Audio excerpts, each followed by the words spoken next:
Racist boutique manager slaps a black girl, but she just made the biggest mistake of her life. Miara O'Neal walked in as a customer, but walked out as a headline. What the boutique didn't know? Her father is Big Shaq. No warnings. No second chances. Now, Shaquille O'Neal is about to teach them a lesson they'll never forget. Because this isn't just about one slap. It's about justice. Before we deep dive into this interesting story, subscribe to our channel and tell us where are you watching from. Share in the comments below. The soft chime of the boutique's glass door barely masked the shift in the air. Miara O'Neal stepped inside, the cool scent of designer perfumes wrapping around her. The boutique was pristine. Polished marble floors, racks lined with delicate fabrics, and soft jazz humming through invisible speakers. It was the kind of place where prices weren't listed because if you had to ask, you couldn't afford it. Miara had been here before, places like this. She wasn't new to the lingering stares, the subtle whispers. At 6 feet tall with striking features, she carried herself with effortless grace. But she knew how people saw her first. Black before anything else. A woman at the counter, middle-aged with icy blonde hair pulled into a severe bun, glanced up. Her name tag read Marjorie, but Miara barely had time to register it before Marjorie's lips pressed into a thin, tight line. Her eyes did a quick scan, assessing, judging. "Can I help you?" The words were polite on the surface, but there was a sharpness beneath them. Miara smiled, ignoring the tension. "Just looking, thanks." Marjorie didn't move. Instead, she leaned slightly forward, her manicured fingers tapping against the glass counter. Everything in this store is quite high-end. Miara bit back the urge to roll her eyes. "I know." She walked toward a display of silk dresses, her fingers grazing the fabric. The boutique had a quiet museum-like stillness, broken only by the faint sound of Marjorie following her movements. A few feet away, another shopper, a young white woman in designer heels, thumbed through a rack without so much as a glance from the staff. Meanwhile, Marjorie's gaze stayed locked onto Miara, her scrutiny growing heavier with every passing second. "Are you shopping for someone else?" Marjorie's voice was measured, but the implication was clear. "You don't belong here." Miara inhaled slowly. She had learned long ago that moments like this were a test. Lose your cool, and suddenly, you become the problem. "No," she said evenly. "I'm shopping for myself." Marjorie's smile was tight, forced. "Well, let me know if you need anything." But she didn't walk away. She stayed close, hovering, watching. Miara reached for a sleek black dress on a gold hanger, lifting it from the rack. Before she could fully admire it, a sharp voice cut through the air. "I'm going to have to ask you to be careful with that." Miara turned, brows raising. "Excuse me." Marjorie gestured toward the dress. "That item is extremely expensive, and we don't allow unnecessary handling. If you'd like to see something, I can bring it to the counter for you." Miara felt heat creep up her neck. She had seen 3 other customers pull dresses from the racks without issue. She exhaled through her nose. Not today. Not worth it. She placed the dress back gently and turned toward the exit. And then it happened. A security alarm shrieked through the boutique, piercing and accusing. Heads turned. Conversations halted. Miara froze. The blonde manager's eyes lit up in immediate suspicion. "Excuse me," she barked, already rounding the counter. "Stop right there." Miara's stomach tightened. "What?" "You set off the sensor." Miara's breath hitched. She hadn't even touched anything beyond that one dress, and it was still on the rack. Marjorie's face was a mask of faux authority as she gestured toward a security guard who had suddenly appeared from nowhere. "Check her bag." Miara's hands curled into fists. "Are you serious?" "It's store policy." "No, it's not." "Are you refusing to cooperate?" Marjorie's voice grew louder, and Miara could feel the weight of every stare in the boutique pressing into her. "Check the cameras," Miara said, her voice sharper now. "You'll see I didn't take anything." Marjorie's expression darkened. There was no backing down now, not when she had already decided who Miara was. The security guard hesitated, shifting uncomfortably. But Marjorie was relentless. "If you have nothing to hide, you won't mind showing us your bag." Miara's pulse pounded. I didn't steal anything, she repeated. Marjorie stepped closer, her voice low but razor sharp. Girls like you always say that. Silence. The words hit like a slap, but they weren't the worst part. It was the certainty in her tone, the deep-rooted belief that Mayara was exactly what she assumed her to be. Something inside Mayara snapped. You need to watch yourself, she said, her voice dangerously calm. Marjorie scoffed. Oh, or what? And then, a slap. Not from Mayara, from Marjorie. The sound cracked through the boutique like a gunshot. Gasps rippled through the store as Mayara stumbled back, her cheek stinging, her ears ringing. A terrible, pregnant silence swallowed the room. Mayara's breath came in short, sharp bursts, her vision tunneling in shock. You, she started, but her voice was drowned out by Marjorie's theatrical gasp. How dare you threaten me? Marjorie clutched her own chest, shaking her head as if she were the victim. I won't tolerate this kind of behavior in my store. A woman near the fitting rooms fumbled for her phone. A teenage boy at the shoe display muttered, Yo, did she just hit her? Mayara stood frozen, fingers grazing her burning cheek. She could feel everyone watching, waiting. If she reacted the way they expected, anger, rage, retaliation, she would become exactly what Marjorie wanted her to be. Instead, she straightened, squared her shoulders, and took a slow, measured step toward the exit. She didn't say another word. But the second she reached for the door, a voice cut through the stunned silence. I got that on video. Mayara turned slightly, just enough to see a customer holding up their phone, screen still glowing. Marjorie's expression crumbled. The boutique was no longer silent. It was buzzing. The balance of power had shifted.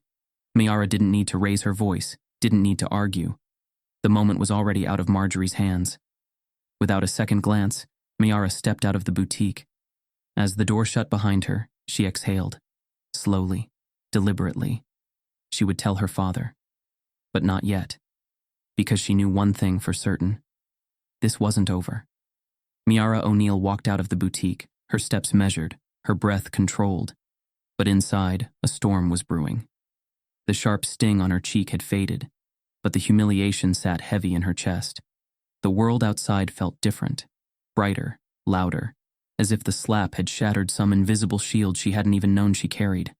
The sidewalk was busy, shoppers moving past her, oblivious to what had just happened.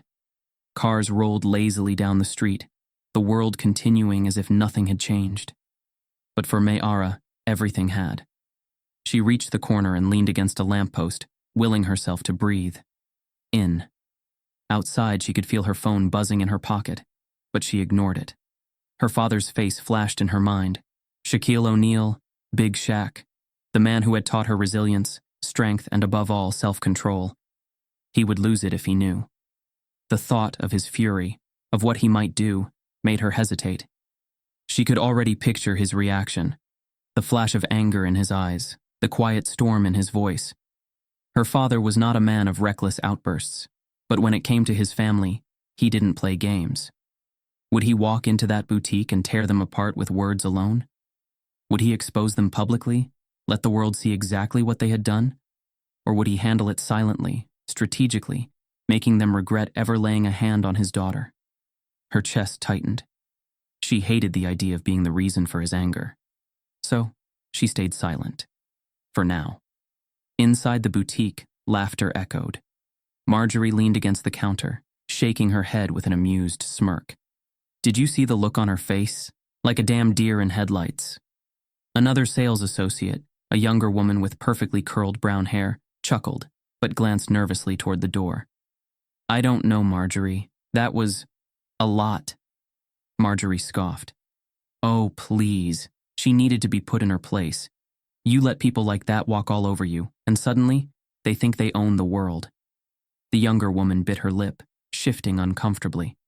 She had seen plenty of questionable moments working here, but this felt different. Marjorie, however, was unfazed. I guarantee you nothing's gonna come of it. No one cares.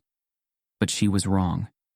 Across the boutique, a teenage girl sat quietly in one of the plush chairs near the fitting rooms, her fingers moving swiftly over her phone screen. She had captured everything. The accusation, the slap, the way Mayara had walked out without a word. Her fingers hesitated over the post button. Then she pressed it. The internet did what the internet did best. By the time Mayara reached home, her name was already trending. She didn't notice it at first. She had walked in quietly, heading straight to her room, barely responding when her stepmother Shawnee called out from the kitchen. She wasn't ready to talk, not yet. She closed the door behind her and sank onto the bed, finally pulling out her phone. Missed calls, messages. A notification popped up from her best friend. "Yo, are you seeing this? They caught everything." Mayara's heart jumped. She clicked the link. The video had already racked up thousands of views.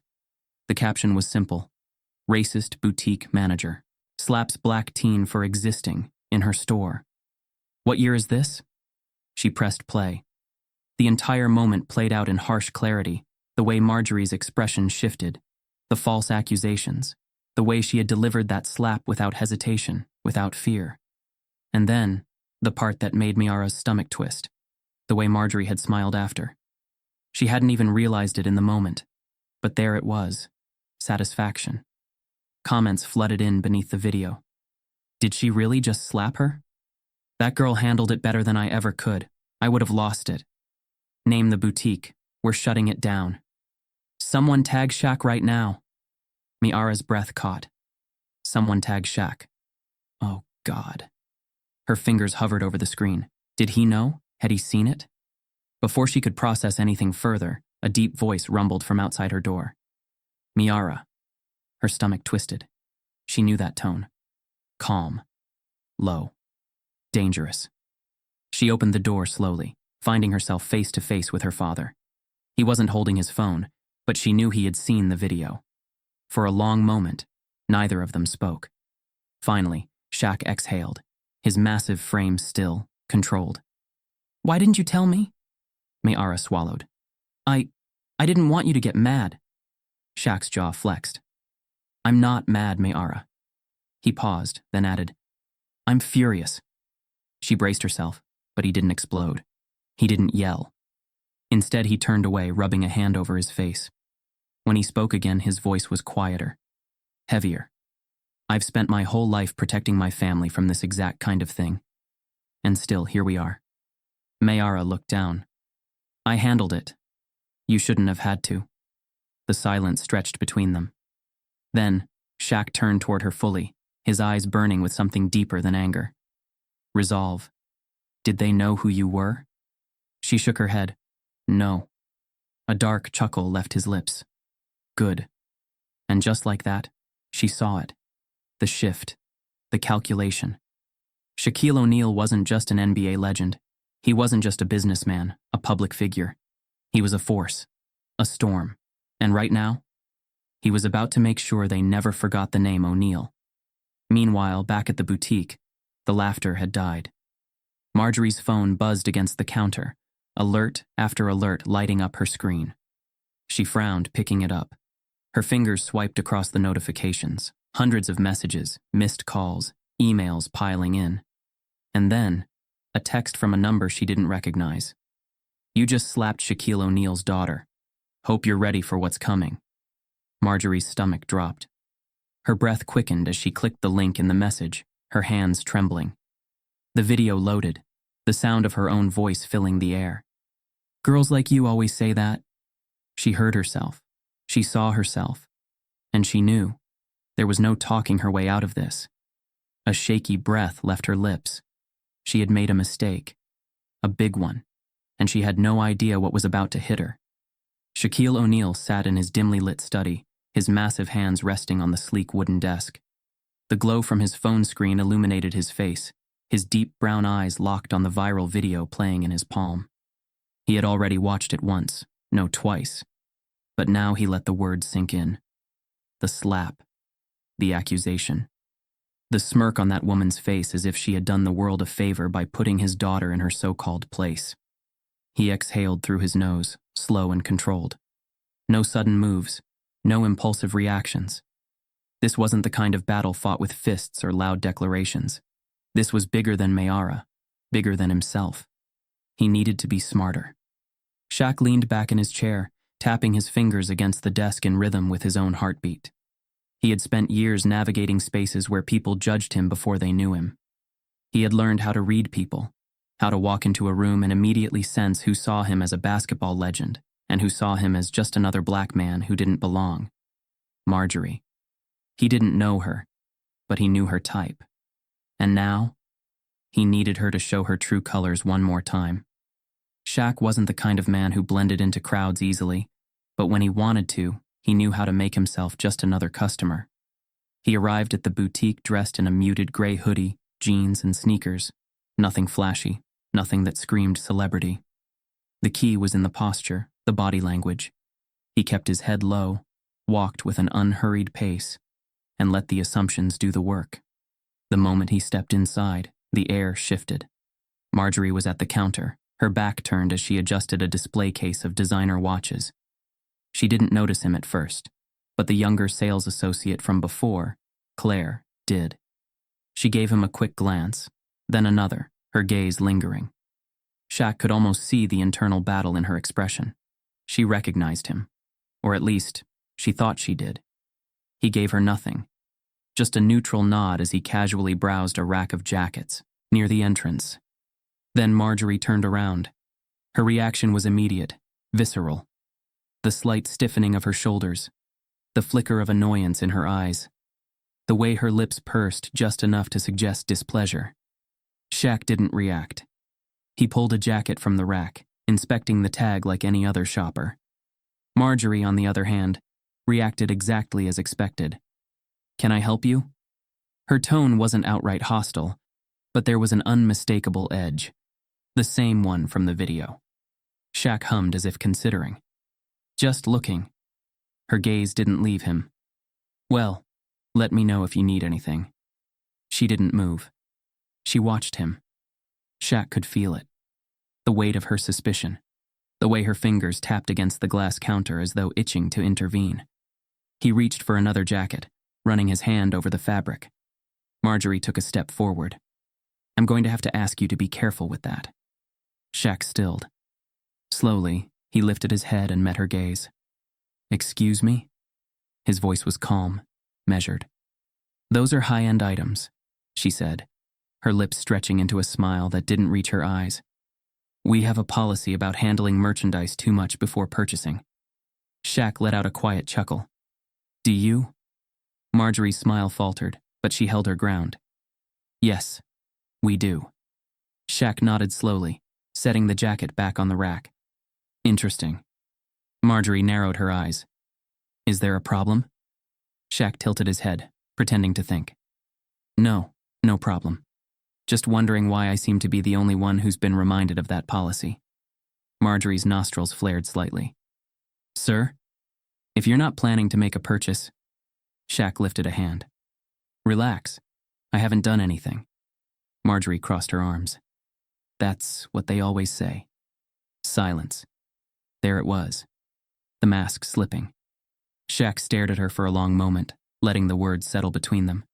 Then, he smiled. It wasn't a friendly smile. It was the kind of smile that made people nervous. Shaq leaned slightly over the counter, lowering his voice just enough for only her to hear. "You don't know who I am, do you?" Marjorie blinked, caught off guard. What?" Shaq straightened, his presence suddenly towering over her. "You think you're just another manager in just another store?" he continued, his voice as smooth as it was sharp. "You think the way you treat people like me doesn't matter because nothing ever happens." He took a small step back, glancing around. "But I promise you, after today, that changes." Marjorie's expression flickered with something close to panic. "Sir, if you're trying to intimidate me..." Shaq laughed, but it wasn't warm. "Oh, I'm not trying." He reached into his pocket and pulled out his phone. With a few taps, he opened the viral video, the very video that had already begun tearing apart her life. He turned the screen toward her. Marjorie's face went pale. "You remember this?" Shaq asked, tilting the phone slightly. "Or should I refresh your memory?" Her lips parted slightly, but no words came out. "You see, I didn't come here to yell. Didn't come here to make a scene. Shaq's voice remained calm, controlled. I came here to see for myself. And guess what? He slipped the phone back into his pocket, his smile cold. You proved my point perfectly. Marjorie swallowed hard. The younger sales associate, Claire, stood frozen a few feet away, her wide eyes darting between them. Shaq turned to her, his expression softening. You knew, didn't you? Claire hesitated, then nodded slowly. Shaq exhaled, shaking his head. I hope you spoke up. Marjorie's voice finally found its way back. Look, Shaq raised a hand. Save it. Then with one last glance around the boutique, he adjusted his hoodie and made his way toward the door. But just before stepping out, he paused, looking over his shoulder. Oh, and Marjorie. She stiffened. Shaq flashed her a knowing smile. I own 3 businesses in this city, one of them right next to this boutique. His voice dipped lower. Let's see which one lasts longer. And with that, he walked out, leaving the boutique in complete silence. Inside, Marjorie stood frozen, her face a mixture of anger, fear, and realization. For the first time, she understood. She hadn't just messed with a customer, she had messed with Big Shaq. And now, she was about to find out exactly what that meant. Marjorie's fingers trembled as she reached for the counter, her breath coming in quick, uneven bursts. The moment Shaq walked out of the boutique, reality slammed into her like a freight train. Shaquille O'Neal. The man she had just belittled. The man she had disrespected. The father of the girl she had slapped. The weight of her mistake pressed down on her chest, making it hard to breathe. She had thought she was dealing with just another customer, someone she could push around, humiliate, and forget about the next day. But now, the entire world was watching. Claire, the younger sales associate, stood frozen, near the register, her wide eyes darting between the entrance and her manager. Marjorie, she whispered, hesitant. What are we going to do? Marjorie's head snapped toward her. We're going to do nothing, she spat. Claire flinched. Marjorie's mind was racing. She needed control, damage control. Maybe she could twist this, spin it in her favor. Maybe if she acted first. The door swung open. Marjorie's breath hitched. Shaq had returned. But this time, he wasn't alone. A few customers had followed him back inside, phones already recording. And behind them? A man in a suit, someone Marjorie recognized instantly. Elliot Chambers, the boutique's owner. Her stomach twisted into knots. Elliot looked furious, his sharp blue eyes scanning the room before landing directly on her. What the hell is going on here? He demanded. Marjorie forced herself to smile, trying to mask her panic. Oh, Mr. Chambers, there's a misunderstood. Shaq didn't let her finish. Let's not waste time, he said, his voice calm but commanding. Marjorie swallowed hard. Shaq took a step forward. The room felt smaller with him in it, his presence swallowing the space whole. He wasn't yelling. He wasn't angry. But his silence, his control, was worse than rage. He glanced around the boutique, taking in the walls, the displays, the racks of overpriced clothing meant for an exclusive, privileged clientele. Then he turned his gaze back to Marjorie. I want you to say it, he said simply. Marjorie blinked. Say what? Shaq's voice didn't rise, but it hardened. Say what you said to me. Say what you said to my daughter. A beat of silence. Marjorie's lips parted, but no words came. Can't? Shaq tilted his head. Why not? Because now the cameras are rolling?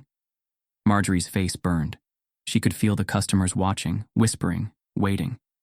She could hear the subtle clicks of phone cameras capturing every moment. She had no way out.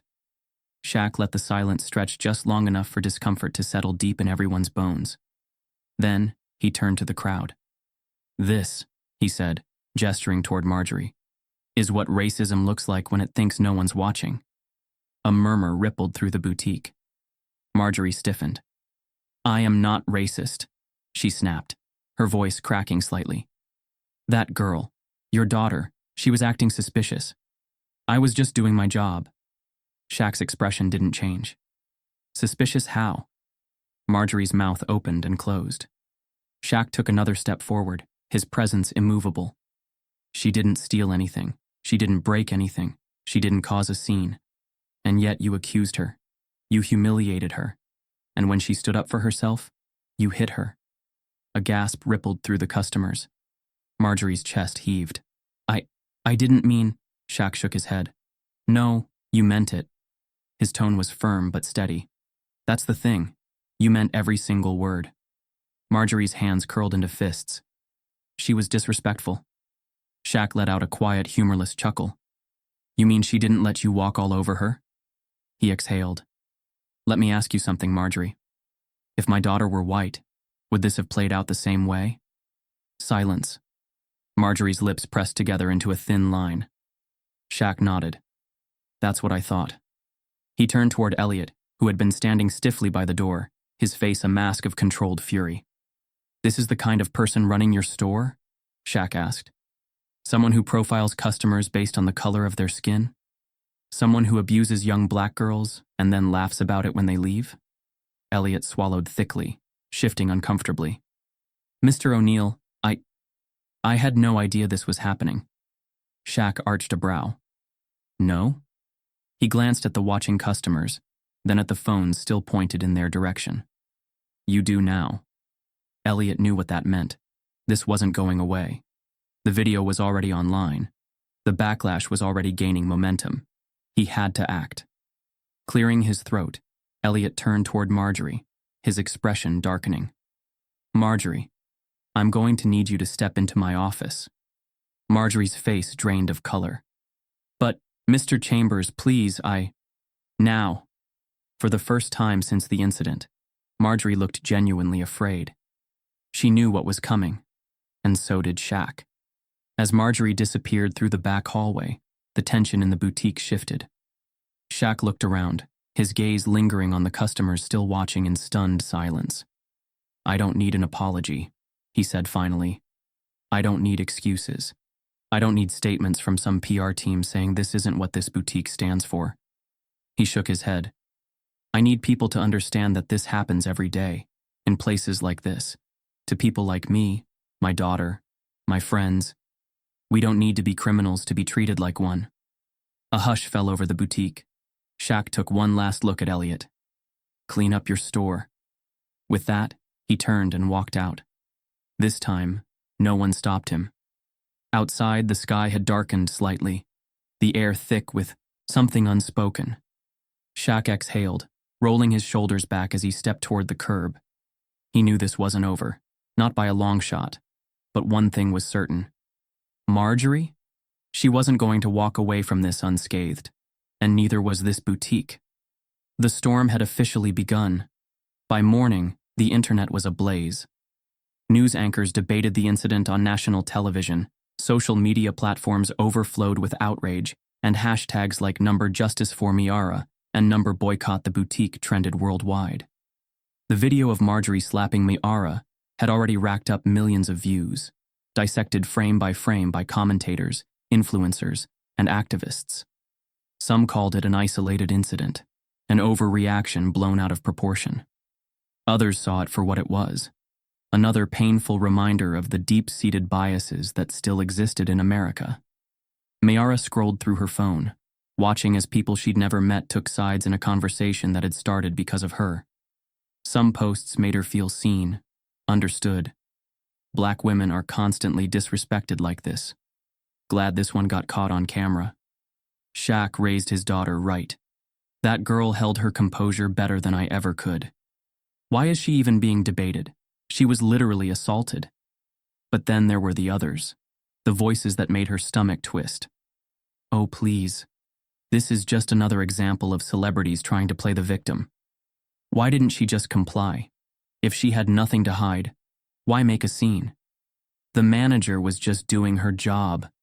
This is cancel culture gone too far. Mayara clenched her jaw. She had known this was coming, but seeing it unfold in real time was exhausting. She locked her phone and turned to her father. Shaq sat across the room, phone in hand, face unreadable. He had barely spoken since returning from the boutique, but Mayara could tell. He was watching everything, calculating. Dad? She asked hesitantly. He looked up. What now? Shaq didn't answer immediately. Instead, he exhaled, rolling his shoulders back before finally speaking. "They want this to go away," he said simply. Ma'ara frowned. "Who?" "The boutique. Their PR team. The people who think this is just a one-day story that'll disappear once the next scandal takes over." His voice was calm, but there was an edge underneath. "They think we'll move on." Ma'ara's eyes darkened. "We won't." Shaq nodded, a small approving smirk playing on his lips. "No, we won't." The boutique was already struggling to contain the damage, but things only got worse when protesters began gathering outside. By noon, dozens of people stood in front of the glass storefront, holding signs that read, "Racism won't be ignored. Black money matters. Justice for Ma'ara." Chants of shut it down," filled the air, echoing through the street. People passed out flyers, urging customers to boycott the boutique permanently. News cameras rolled as protesters delivered speeches about discrimination in high-end retail spaces, recounting their own experiences of being followed, questioned, or denied service simply for being black. And yet, inside the boutique, the staff pretended nothing was happening. Marjorie was nowhere to be seen, but Claire, the younger sales associate, stood near the counter, watching the crowd through the glass with unease. The other employees avoided looking outside, keeping their heads down as if ignoring the problem would make it disappear. Then, the boutique's official statement dropped, and it only made things worse. At La Rue Boutique, we pride ourselves on providing a welcoming and inclusive shopping experience for all customers. We are aware of the recent videos circulating on social media and take these matters very seriously. However, we believe the situation has been misrepresented, and we ask for patience as we conduct a thorough internal review. We apologize for any misunderstandings that may have occurred and appreciate our loyal customers' continued support during this time. Ma'ara stared at the screen, reading the statement 3 times before shaking her head in disgust. "They really said misunderstanding?" she muttered. "A slap is a misunderstanding?" Shaq scoffed. "That's corporate speak for, we don't care, but we don't want to lose money." Ma'ara tossed her phone onto the couch. "This is insulting." Shaq stretched his legs out, his expression still unreadable. "Good." She blinked. "Good?" Shaq's smirk returned. "The more they fumble, the harder they fall." And fall they did. The boutique's statement backfired immediately. Social media tore it apart. Misunderstanding? She hit that girl. This is not an apology. They're reviewing the situation. The whole thing was caught on video. Translation: we don't care unless this affects our bottom line. More celebrities joined the conversation. Singers, actors, athletes, all condemning the boutique's actions and vowing to never shop there again. Even brands that once partnered with the boutique distanced themselves. A high-end jewelry company terminated their contract, stating they had zero tolerance for discrimination of any kind. Within 48 hours, sales plummeted, and the boutique knew it. The next morning, Shaq's phone rang. It was a number he didn't recognize, but he knew who it was before he even answered. "Shaquille," the voice on the other end said smoothly. "This is Elliot Chambers. I believe we should talk." Shaq leaned back in his chair, suppressing a smirk. "Oh? Now you want to talk?" Elliot cleared his throat. "I understand emotions are high right now, but this has spiraled out of control. I'd like to discuss how we can resolve this, peacefully." Shaq chuckled. "Peacefully?" Elliot hesitated. "I'd like to apologize, personally, to Ma'ara, and we're prepared to offer a significant donation to a charity of your choice." Ah, there it was. The buyout attempt. Shaq's voice remained steady. "Let me ask you something, Elliot. Would you have called me if this hadn't gone viral?" Silence. "That's what I thought." Elliot sighed. "Shaquille, listen." "No, you listen." Shaq's voice dropped, his tone firm. "I don't want your money. I don't need your apology. What I want is for every black girl who walks into a store like yours to be treated with the same respect as any other customer." Elliot exhaled sharply. "We can do better." Shaq leaned forward. "Then prove it." Another pause. Then, Elliot said the words Shaq had been waiting for. "I'll fire her." Shaq didn't react immediately. He let the weight of the moment settle before responding. "Good," he said finally. "But that's just the start." Elliot swallowed. "What else do you want?" Shaq smiled. "You'll see." By the end of the week, Marjorie was officially terminated. The boutique issued another statement, this time a real apology, acknowledging the racism in the situation. They announced a new diversity and sensitivity training program for their employees, with the promise of restructuring their hiring practices to ensure true inclusivity. But for Shaq, this was never just about a slap. This was about every black person who had ever been made to feel like they didn't belong. This was about showing the world that no matter how wealthy, how famous, how powerful you were, racism found a way to touch you. But this time, it touched the wrong family. And now, the world was finally paying attention. Marjorie sat in her car, hands gripping the steering wheel so tightly her knuckles turned white. The boutique had just fired her. The words still echoed in her head. Elliot Chambers' voice cold, detached, like she had never been more than a replaceable cog in his high-end empire. "Effective immediately, your employment is terminated. Security will escort you out." She had tried to argue, had pleaded that she was just doing her job, that the situation was blown out of proportion. But Elliot didn't care.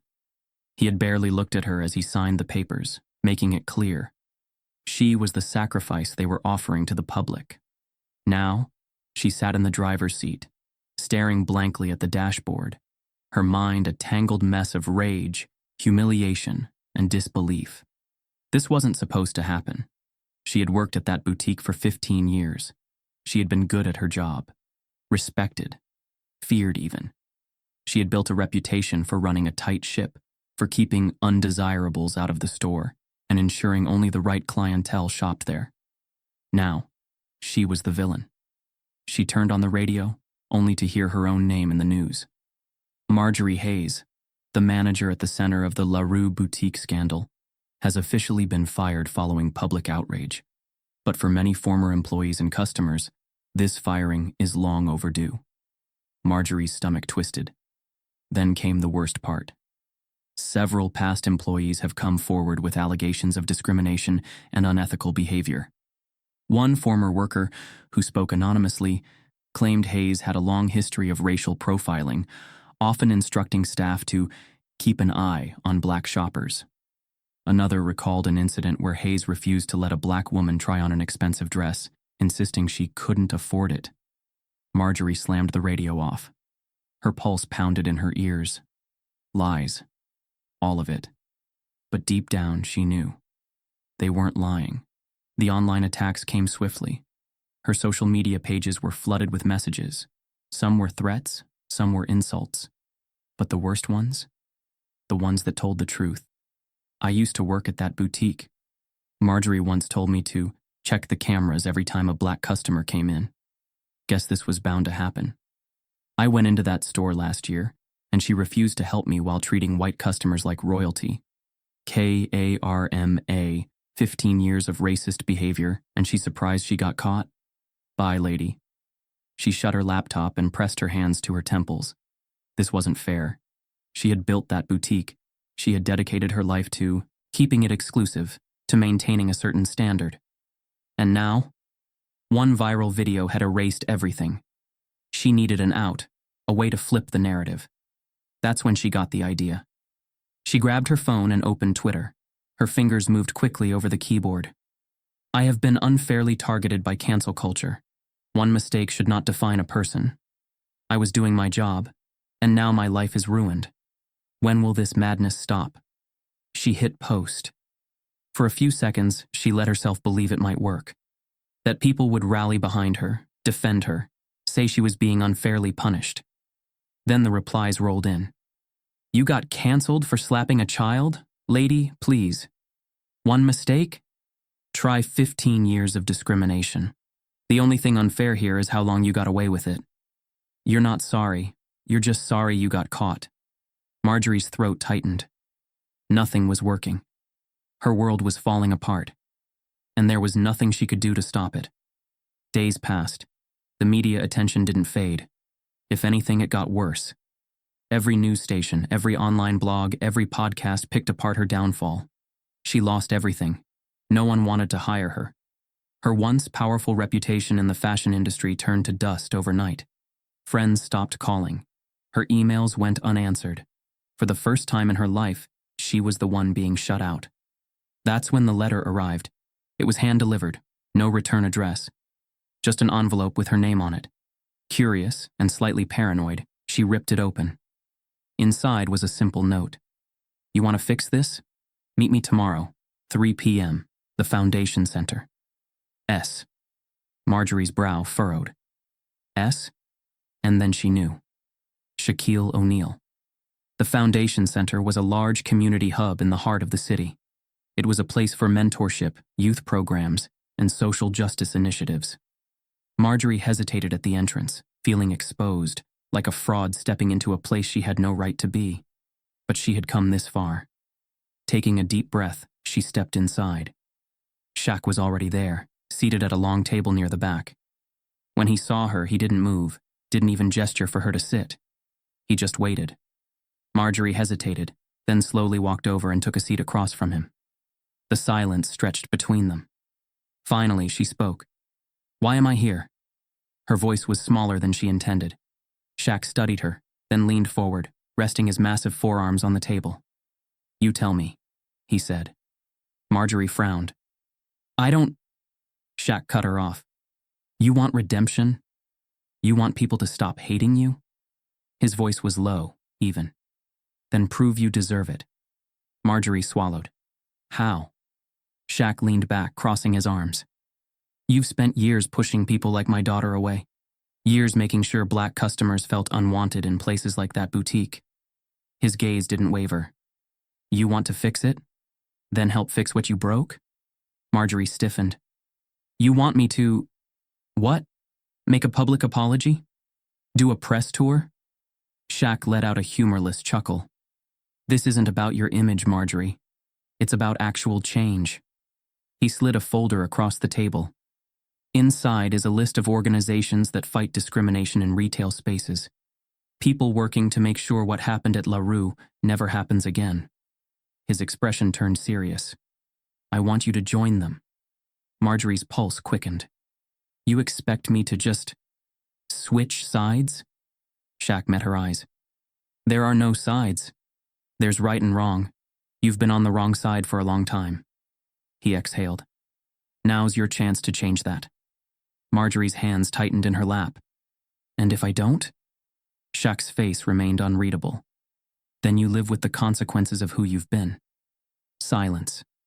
Marjorie's mind spun. For so long she had been untouchable. Now, she was nothing. The thought of staying this way, hated, rejected, unemployable, made her skin crawl. She glanced at the folder, then back at Shaq. "Why are you even offering me this?"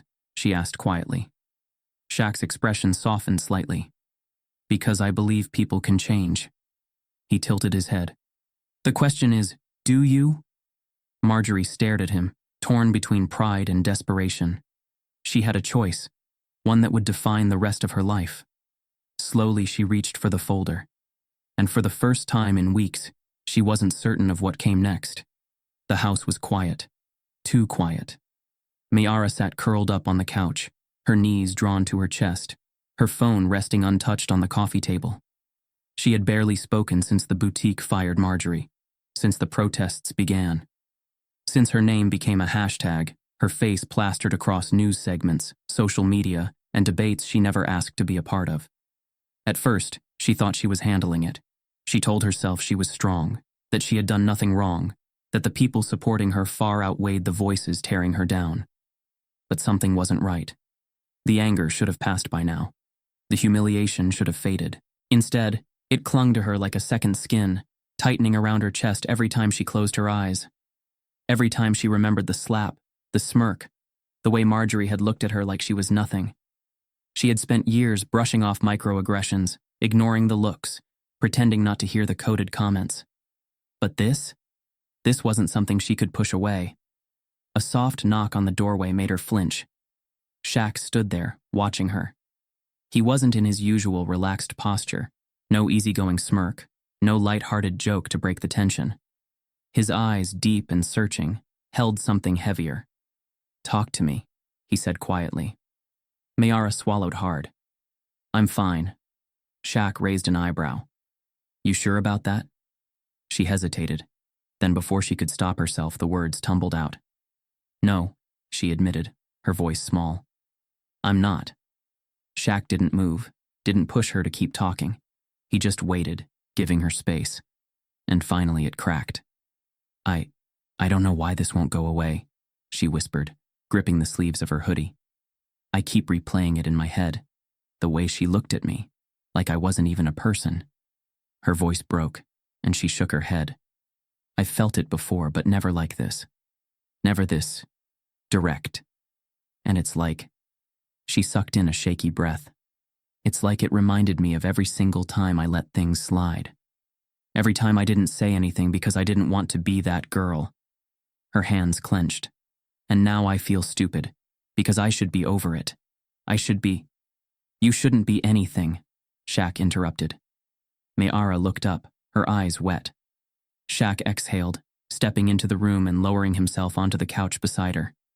His large hands rested on his knees as he stared ahead, silent for a moment.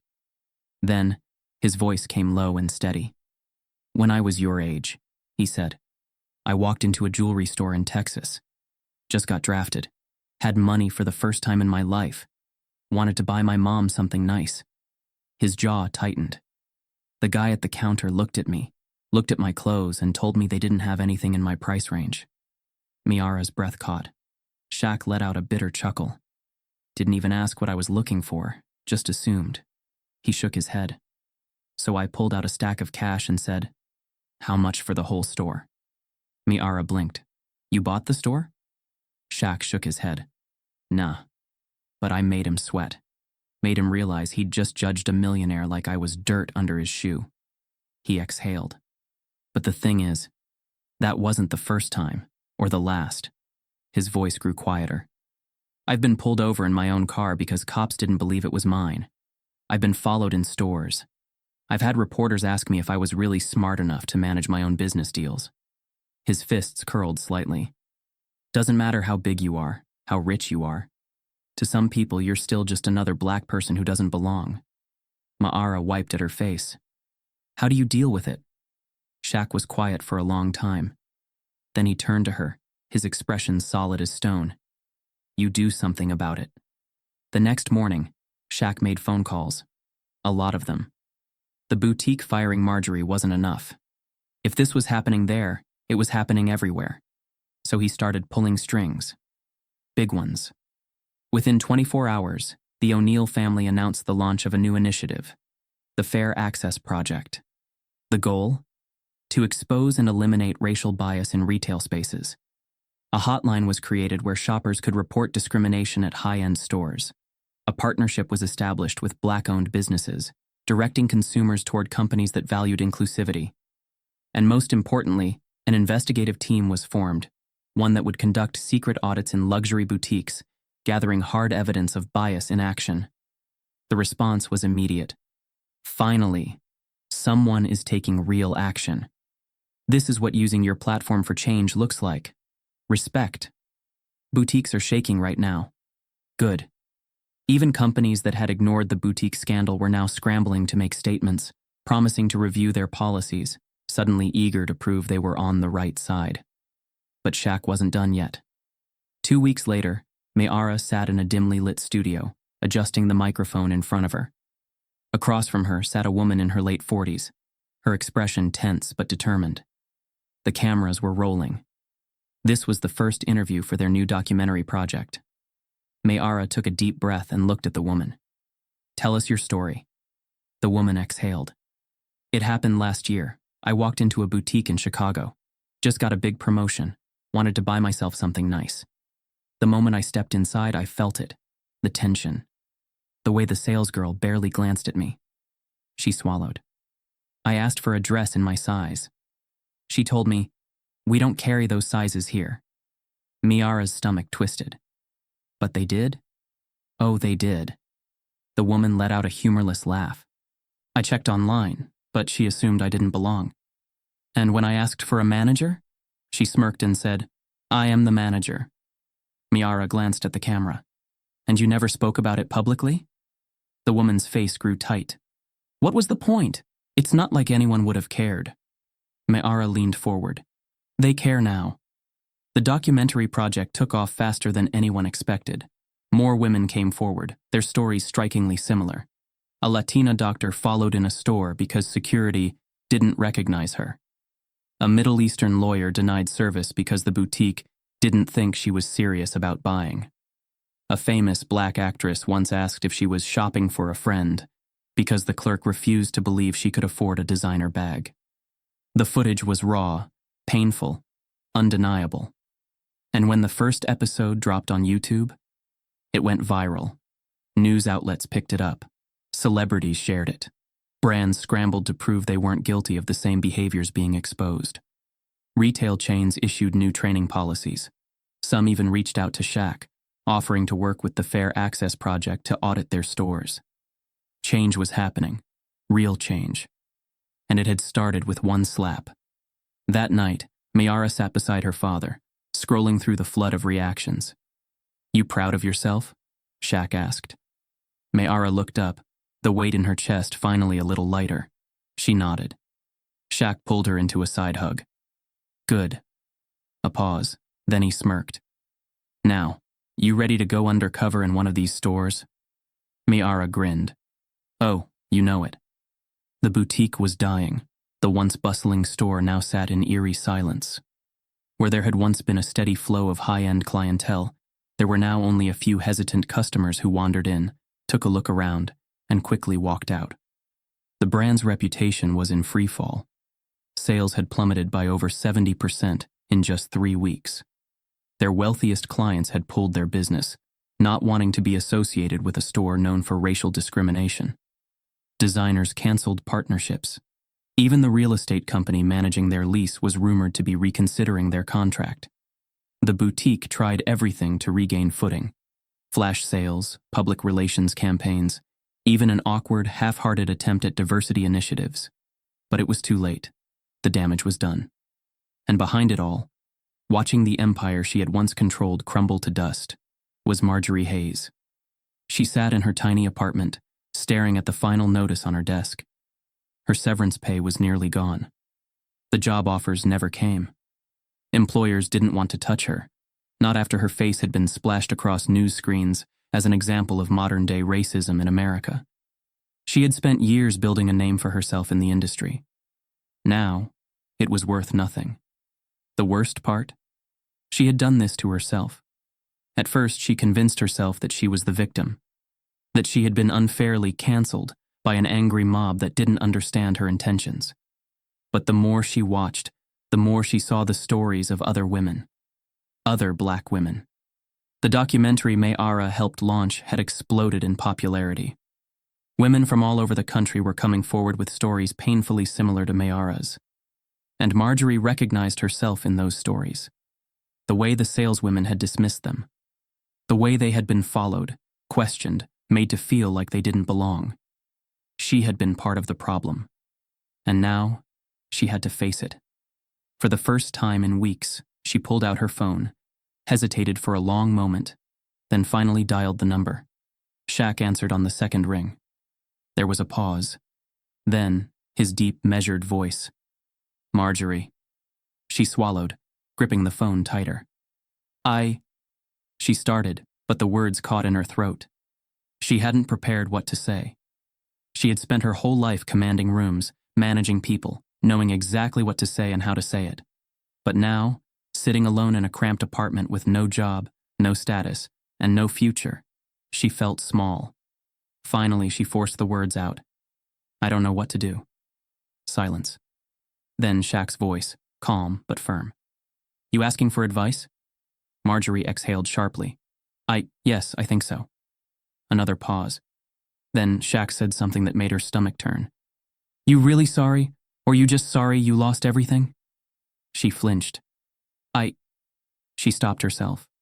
She could lie. She could say she was truly remorseful, that she had learned her lesson, that she had seen the error of her ways. But something in Shaq's tone told her that he would know, so she settled on the only truth she could admit to. I don't know. Shaq didn't respond right away. When he finally spoke, his voice was different, lower, slower. You spent your whole life keeping people like my daughter out of places like that boutique. You spent years deciding who was worthy to shop, who was suspicious, who was undesirable. And when the world called, you out on it, you played the victim. Marjorie clenched her jaw, but she didn't argue. Shaq continued. You want my help? You want to fix this? Marjorie nodded quickly, even though he couldn't see her. Yes. Shaq exhaled. Then you got two choices. She held her breath. 1. Stay bitter. Blame everyone but yourself. Fade away into nothing, spending the rest of your life mad at a world that moved on without you. Her stomach twisted. Or 2. Change. She blinked. Change? Shaq's voice remained steady. Use what you know, what you've seen, and actually do something about it. Help clean up the mess you helped make. Show people you're better than the woman you were in that video. Marjorie's throat tightened. And if I don't? Shaq didn't hesitate. Then I won't waste another second thinking about you. The words cut. She had never been dismissed like that before. Never been told she was insignificant. But maybe for the first time, she understood how it felt. I'll think about it, she muttered. Shaq simply said, Good. Then, the line went dead. Meanwhile, Mayara was stepping into a new role. She stood at the front of a high school auditorium, a microphone in her hand, a crowd of students watching her expectantly. She hadn't expected to be here. She hadn't thought she'd ever be speaking publicly about her experience, let alone helping others navigate their own. But after everything, the protests, the documentary, the long conversations with her dad, she realized something. She didn't just want change. She wanted to help build it. She took a deep breath, then spoke. How many of you have ever been followed in a store? A few hands shot up. Others hesitated before slowly rising. Mayara nodded. How many of you have ever been ignored at a counter, only to see someone else get help right away? More hands. She took a step forward.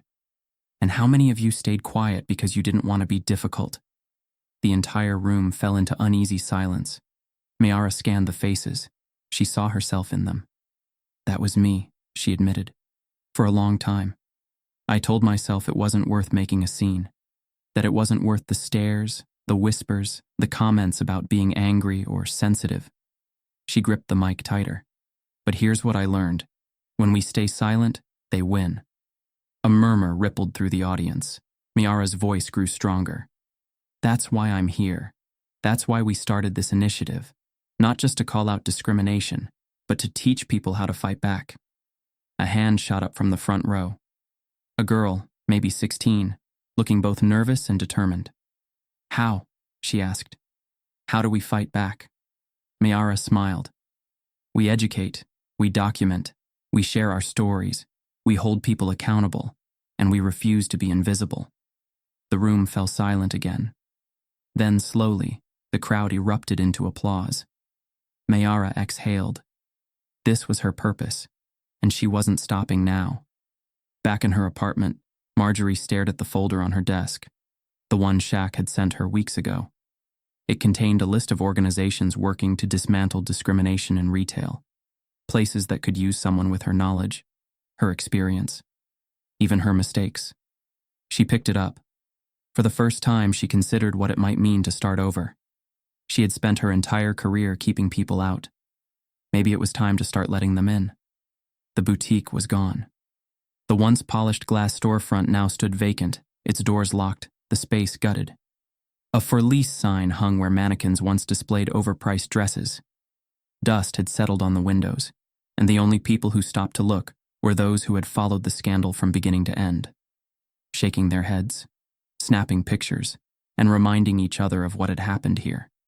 It didn't take long. Once the sponsors pulled out, once the public outrage turned into financial reality, LaRue Boutique had no choice but to shut down. Elliot Chambers had tried to salvage the business, rebranding, offering discounts, even publicly pledging to support diversity. But no one was buying it. The boutique's failure became a warning. This is what happens when discrimination is exposed. This is what happens when people fight back. And the world was watching. For Mayara, the fight wasn't over. She had changed in ways she never expected. She wasn't just Shaquille O'Neal's daughter anymore. She wasn't just the girl from the viral video. She had become something more. A voice. A force. At first, she hadn't known what to do with the attention. The interviews, the invitations to speak at events, the growing platform. But then she realized this was bigger than her. So she used it. She partnered with her father's Fair Access project, advocating for policies that would hold businesses accountable for racial bias. She worked on expanding the documentary project, highlighting not just retail discrimination, but bias in schools, workplaces, and beyond. And when people called her an activist, she didn't shy away from the word. She embraced it. One afternoon, as she wrapped up a youth mentorship event, she found Shaq waiting for her outside. He leaned against his car, arms crossed, watching her with an approving nod.